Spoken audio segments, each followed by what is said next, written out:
An ordinary grocery trip turns into an unforgettable showdown when an elderly woman tells basketball legend Michael Jordan to go back to Africa.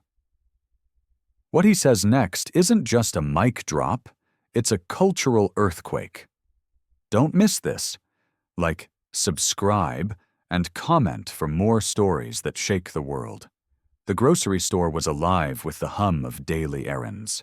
Shoppers pushed their carts through the aisles, some lost in thought, others chatting quietly. It was a sunny afternoon in Charlotte, North Carolina, a place where Michael Jordan had settled after his storied career. But today, the usual flow of routine would break in the most unexpected way. Near the produce section, an elderly woman named Mrs. Thompson, probably in her late 70s, stood adjusting her glasses. She had an air of impatience, muttering under her breath as she reached for a bag of apples. Her faded cardigan and carefully pinned silver hair gave her an unassuming look. But what followed was anything but. Michael Jordan, dressed in a casual black hoodie and jeans, approached the same stand, reaching for a bag of oranges nearby. He was calm, polite, and seemed to blend effortlessly into the flow of the store. Jordan was texting on his phone while balancing a basket of groceries when it happened. Mrs. Thompson turned sharply, noticing Jordan's presence, and her expression shifted.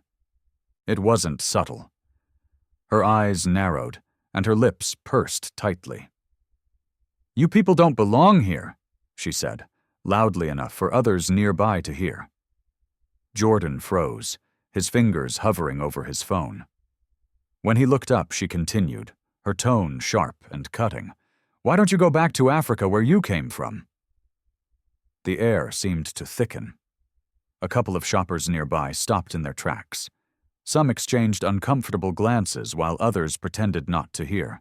The rhythm of the store halted, replaced by an awkward silence that stretched far too long.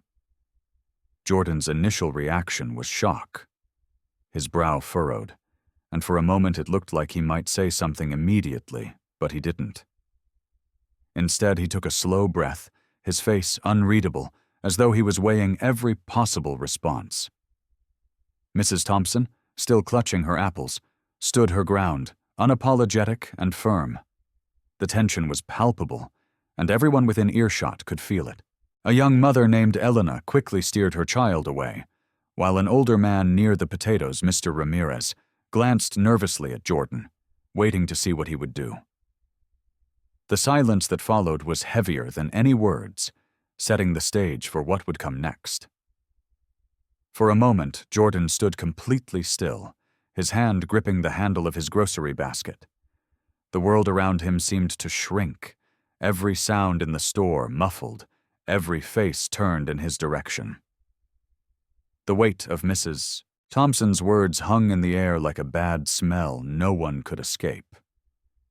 Mrs. Thompson didn't back down. Her stance was defiant, as though she expected no argument. She adjusted her cardigan with a huff, her chin lifted in a way that dared him to respond.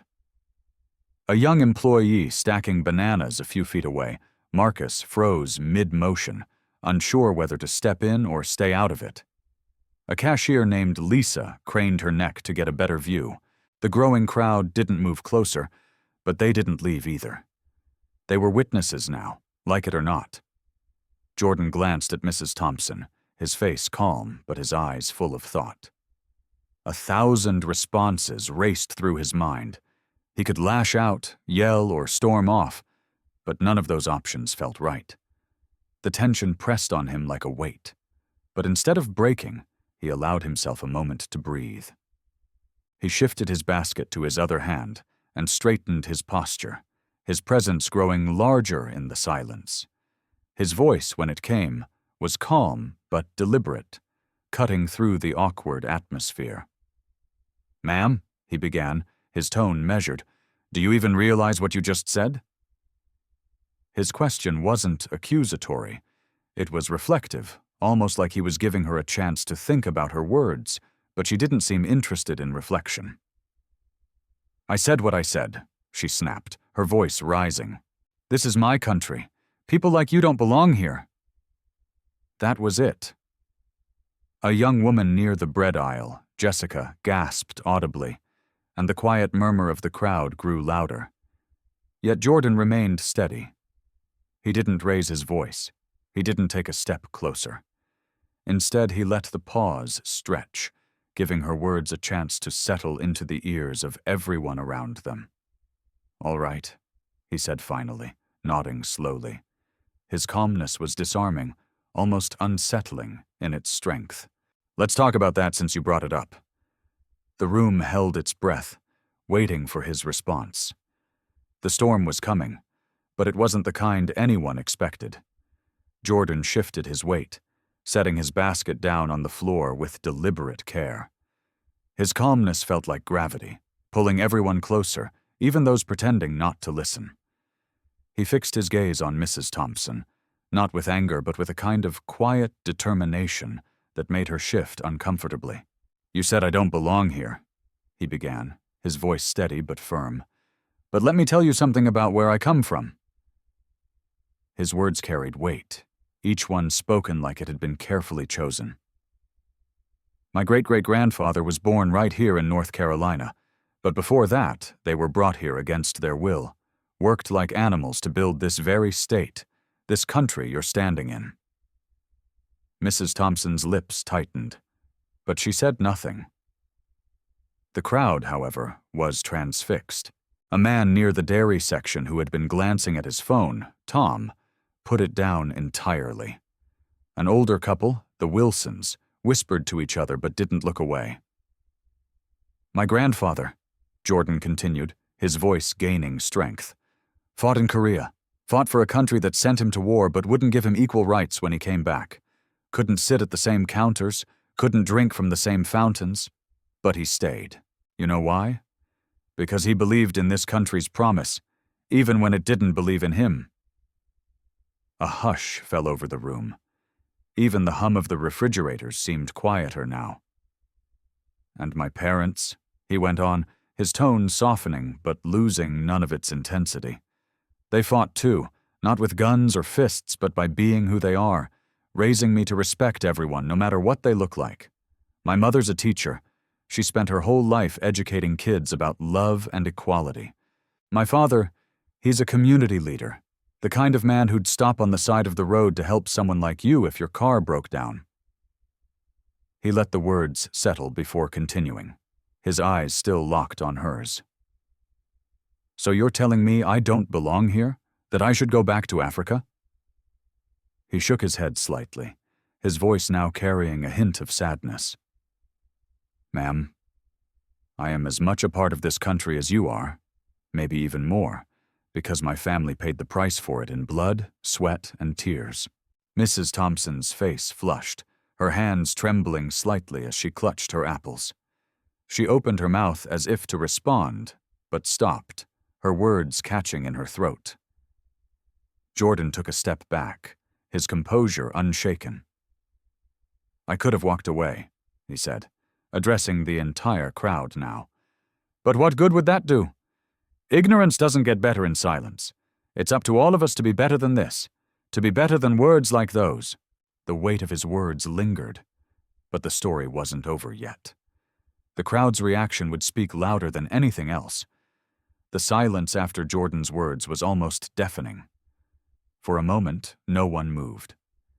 Mrs. Thompson's face was a mix of emotions, anger, embarrassment, and something deeper, something that looked almost like shame.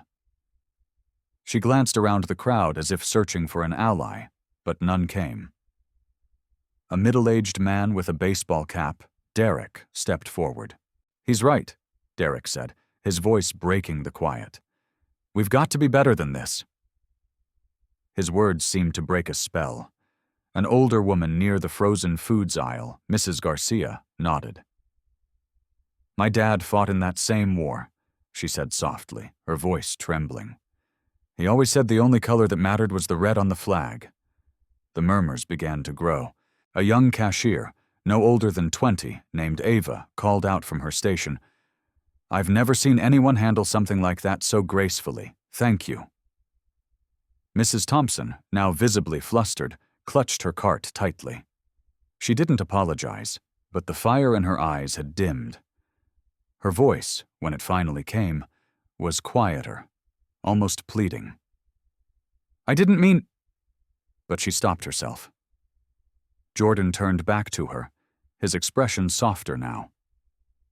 "It's not about what you meant," he said gently. "It's about how it came across. Words matter, actions matter even more." A man from the deli counter, James, clapped slowly, breaking the tension. It was hesitant at first, but then others joined in, the sound swelling into something undeniable. People clapped, not just for Jordan's words, but for the courage it took to confront hate with dignity. Mrs. Thompson looked around one last time, her face pale, before quietly wheeling her cart toward the exit. As she walked away, a few people moved to comfort Jordan.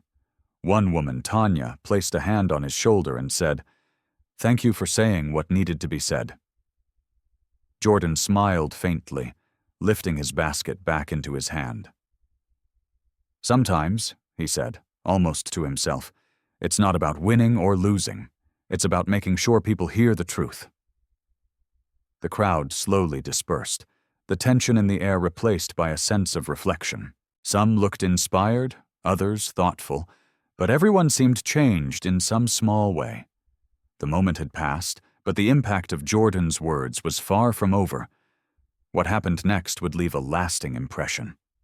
As the crowd returned to their routines, the atmosphere in the grocery store felt different, quieter, more thoughtful.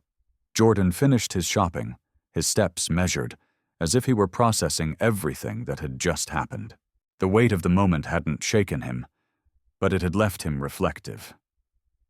At the checkout line, the young cashier Ava, who had spoken up earlier, scanned his items with a shy smile. "What you said back there?" She hesitated, then continued. "It meant a lot. People don't always stand up like that, especially with such grace." Jordan smiled back, his tone warm. "Sometimes grace is the only way to break through anger," he responded. "It just builds walls." Outside, the sun was beginning to set, casting long shadows across the parking lot of Charlotte. As Jordan walked to his car, he noticed Mrs. Thompson sitting in hers, gripping the steering wheel tightly. For a moment, he thought about walking over to her, but decided against it. Some lessons take time to settle, and he had already said what needed to be said. Later that evening, Jordan sat with some of his friends at his home in Charlotte, recounting the day's events. They listened intently, nodding in agreement. "You did the right thing, Mike," one of his friends, Leroy, said finally. "Not just for yourself, but for everyone who was watching. People like her, they might not change overnight, but you planted a seed. That's all you can do sometimes. Plant the seed and let it grow." Jordan nodded, his friend's words resonating deeply. He realized that while the encounter had been uncomfortable, it was necessary. Ignorance doesn't change unless it's confronted, and silence only allows it to fester. Across town, in a quiet Charlotte suburb, Mrs. Thompson sat at her dining table, staring at the untouched plate of food in front of her. Jordan's words replayed in her mind, each one cutting through the armor of her assumptions. She thought of her own grandchildren, of the world they were growing up in, and for the first time, she felt a pang of something unfamiliar. Doubt. In the days that followed, the story of what had happened at the grocery store in Charlotte spread through the neighborhood. People talked about Jordan's response, his courage, and the dignity with which he handled the situation. It became more than just an incident. It became a lesson, a reminder of the power of words and the importance of standing up for what's right. Jordan didn't seek attention for what he'd done, but his actions rippled through the community in ways he hadn't expected. Strangers approached him with gratitude, sharing their own stories of prejudice and resilience. His quiet stand had sparked conversations that had long been avoided. Mrs. Thompson, too, began to change. It wasn't immediate, but she started to question the beliefs she had held for so long. She didn't know if she'd ever see Jordan again, but if she did, She hoped she'd have the courage to apologize. Moments like these remind us of the power of kindness, strength, and truth in the face of ignorance. They teach us that standing up doesn't always mean shouting. It can mean speaking calmly, with conviction, and letting the truth do the rest. To everyone watching, let this be a reminder. Your words and actions matter. They can hurt or they can heal.